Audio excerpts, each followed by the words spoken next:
আল্লাহ সুবহানাহু ওয়া তাআলা সূরা বাকারা ১৮৩ এবং ১৮৪ নম্বর আয়াতে বলেছেন, আউযু বিল্লাহি মিনাশ শাইতানির রাজিম, বিসমিল্লাহির রহমানির রহিম।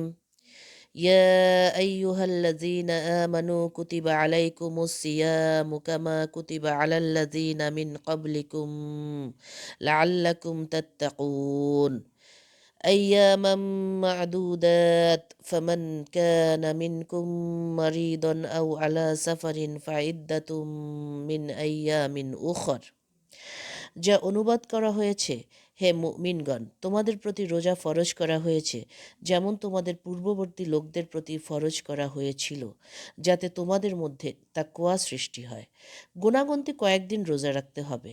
তারপরও যদি তোমাদের মধ্যে কেউ অসুস্থ হয় বা সফরে থাকে, তবে অন্য সময়ে সে সমান সংখ্যা পূরণ করতে হবে।